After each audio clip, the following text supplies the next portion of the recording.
Hey guys, Coach Bill Sandil coming to you from Chandler, Arizona, and yeah, it's been a minute, man. I took some time off the internet, so I'm back. We're doing some things. You know, we're working in our training academy every day. We're working with young hitters, and we're just continuing to do what we do, man. Celebrating 29 years in business in October, so we're excited about doing something very special for that. But so again, I thank you to everybody that continue to send me videos, and we're working to answer all your questions. But especially thank you to one of my coaches who sent me some videos of our buddy Jeff Frey, who's, I don't know, man, the guy doesn't have a life. He's constantly online slamming coaches and doing what Jeff Frey normally does, and that's just disappoint, and it's pretty bad. But so they sent me a couple videos. I'm going to talk about the videos, and then we're going to interject some stuff because he does these podcasts with no-name people that just like to suck up to a major leaguer, an ex-big league guy that has basically 6 full seasons in the bigs and doesn't. That's all he's got, you know. So, and then we'll address the video that somebody sent me that said Jeff, because he's not posting videos of how to train, and I'll show you the video he posted, which he's not training anybody in this video either. He's just kind of taking a couple swings, terrible swings by the way, and then telling you this is how he trained. But go ahead and look at these videos, and I'll come back and we'll talk. Hey folks, Jeff Frey here, former Major League Baseball player. I keep getting criticized for not ever doing any instructional videos, and the way that I learn to hit or the way that I teach kids to hit. Viewers are all upset about. All I do is poke fun at them because it's easy. The stuff they're teaching is garbage. So today I thought I'd just show you some simple things that I did as a player. My hands were high up here. In a balanced stance, I like to keep my hands moving, help me stay loose. Okay, feel that torsion in my back right now. I take my stride, hands back, fire the barrel at the ball. The bat is coming to the zone here. High, it's got to be up here. You can't hit this pitch like this. You cannot do it, folks. You're not Aaron Judge. I'm not either. Okay? So right here, load, right there. Right there. Relax. One more. All right, so you just watched Jeff kind of explain his step-by-step process on what he does and how you're supposed to hit. And let me tell you, it's so profound.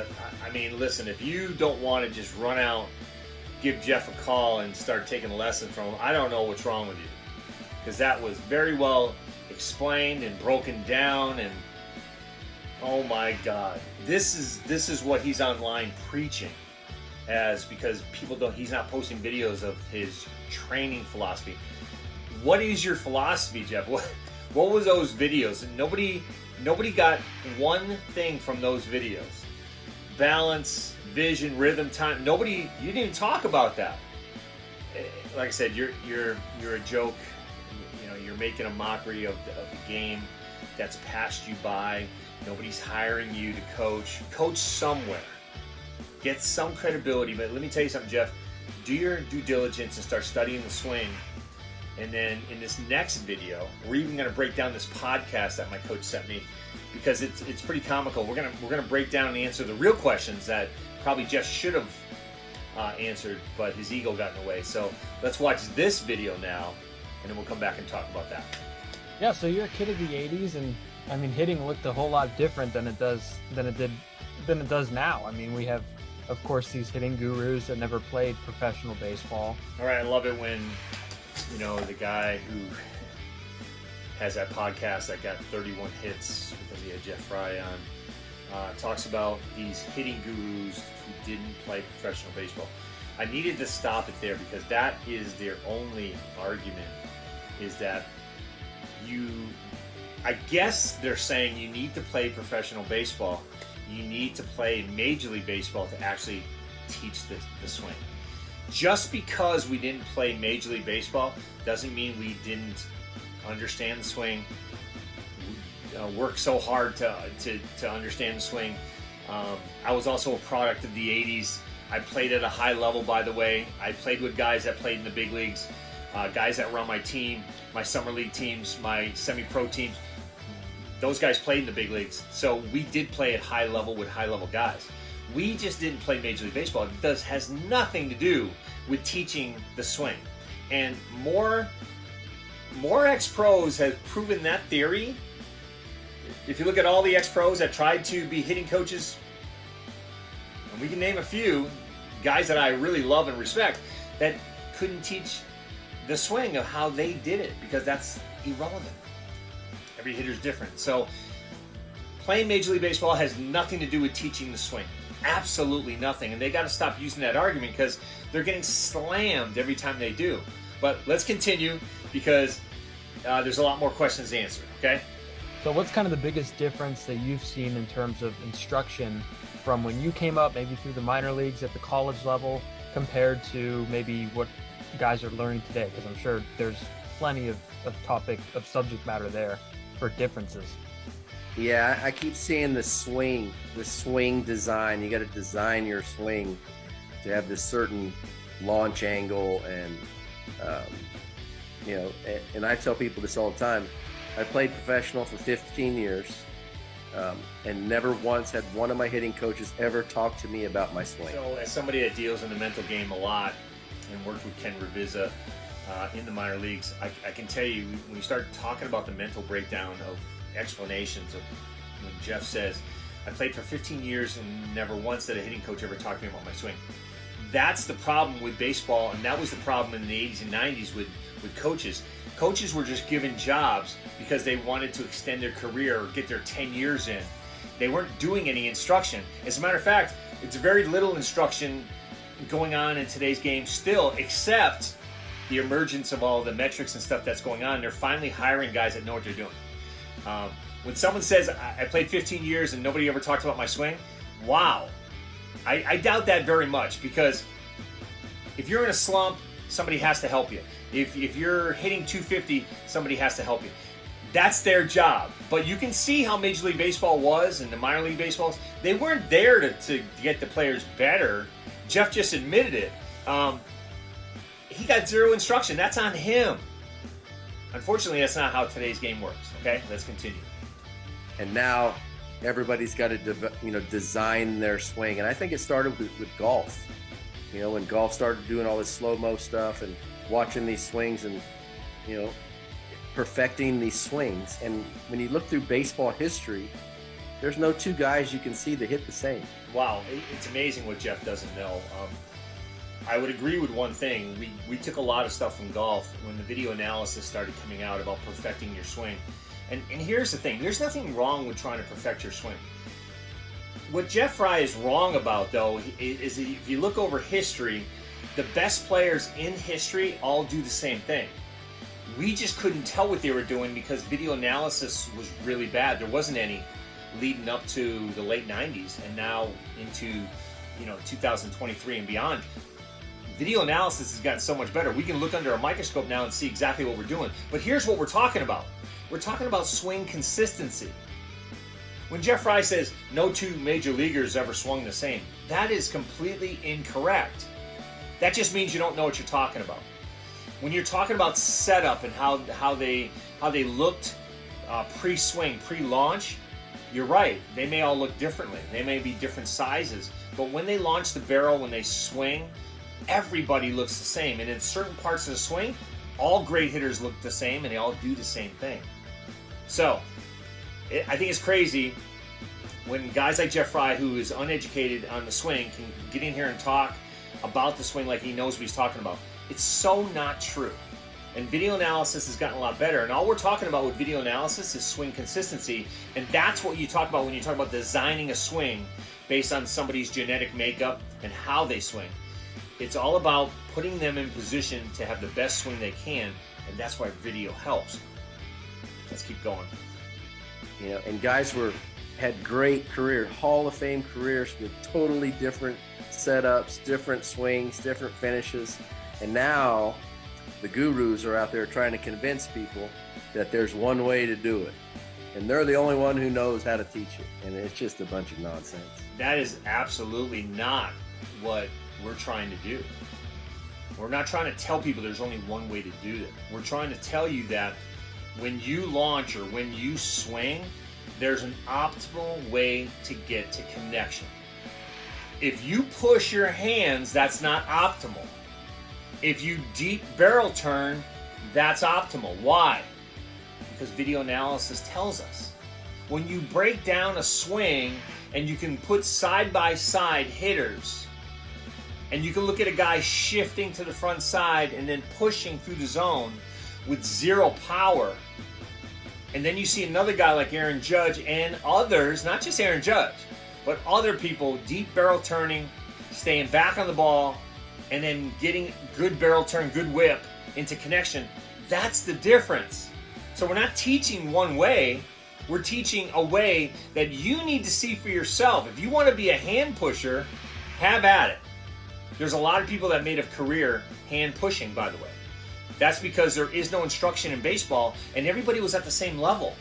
Okay, you're talking about big leaguers, breakout Hall of Famers that just did it better. Frank Robinson, who I worked for, he told me, he used to keep his hands low. But when you look at video of Frank, he did turn the barrel, right? He did stay back on the ball. Sometimes he didn't. Sometimes he got fooled. Obviously we're not talking about the pitchers of today that are much better than they were in the 60s, 70s, and 80s either. Pitchers have gotten a lot better. But we're talking about two ways, and this is the key that Jeff doesn't get. If you're pushing the barrel, then you're going forward, you're going at the ball. If you're barrel turning deep in the zone, you're receiving the ball, as Barry Bonds used to talk about. That's the difference. And Barry Bonds arguably is the best hitter for receiving the ball, and he's proven that with numbers. So again, all right, guys, let's finish up. I'll give you my final thoughts coming up, okay? What's kind of your biggest issue with this group? As I mentioned, none of them have really gotten into professional baseball. There's a lot of them that have studied like biotechnology. So what is kind of your biggest issue with the way hitting is being taught today? I just don't think it's going to work for kids. I think kids are not going to be successful, especially young kids. And it's a cookie cutter approach where everybody would teach everybody to hit this one certain style like this. Maybe, a lot of it is let's watch videos of what the great players of the game hit like, and let's try to hit like them. Well, man, that's a novel idea, right? Let's all try to hit like the best player. And we're not that player. We're all different. And me being my size and stature, when I played 5'9", 160, 165, if I would have tried to hit like Juan Gonzalez and Jose Canseco, it wouldn't have worked for me. Yeah. And so you have to develop your own unique style through trial and error and find out what works for you, and then just focus on that style of hitting and be as good as you can possibly be at doing. Okay, guys, so you listen to Jeff. Let's recap, and we'll give you my final thoughts here and what Jeff was trying to say, and what his main argument is, that he thinks it's a cookie cutter approach and it won't work for kids. Well, again, you have to understand the components of what's going on with the swing, and we're not trying to herd kids into a lane to say, watch Hank Aaron hit and be just like him. What we're saying is, if you start kids at a young age, okay? If you start kids at a very young age in how to develop a swing and give them the components to what all the great players are doing, then it's easy to duplicate those movements over time as they get bigger, stronger, faster. And it's already been proven. 8-year-olds, 9-year-olds can develop these skills already. What we're doing as a group is exposing what video analysis already has told us over the last several years. And Aaron Judge has been proving the concept as well as others. But here's the thing, not just Major League Baseball, but youth baseball, college baseball, others are proving the concept now too, because it's now filtering into the mainstream baseball, where now if you're not looking at video analysis to change your swing or to develop consistency of launch and what your barrel's doing, then you're behind already. Again, we're talking about kids that want to go to college, be successful, get a college scholarship, because we know 1% goes on to play pro ball, but that number's growing though because of what's happening with the swing. And it's also growing because of what's happening with the metrics in pitching. But I'm not going to talk about pitching, but the one thing, Jeff said is that I'm 5'9", I'm 5'6", I'm Liz. I had to develop, I had to do things by trial and error. Yeah, you did, because you had no guidance, no instruction, and no video analysis. Okay, so you're stuck in the 80s. You need to get with the 23rd, 2023, where everything is better. You can look at a swing under video of what Hank Aaron did and say, okay, I want to duplicate that, and look at some of the components of where he is. That's duplicatable right away to an 8-year-old. You don't have to hit like Hank Aaron, because again, I always talk about everybody has their own swing DNA, but the DNA part of it is making decision making, the mental game, stuff like that. The stuff that's mechanical, you can teach that, and that's what Jeff Frey doesn't understand. And when he can dive into deeper and understand the swing that way, then he'll be able to see other side of the coin. But when you're so closed-minded, you don't have a growth mindset to what's happening, then you're stuck. And that's where Jeff Frey is. He's stuck. And unfortunately, there's no help for Jeff because he doesn't want help. You can't help somebody that doesn't want to be helped. Okay, guys, that was my final thoughts on that. I hope it helps you. Keep those questions coming. I'm back online, and I'll be back online for a little while. We're still doing stuff with our academies. But again, heading into fall, all is good. Have a great training week. I'll talk to you soon.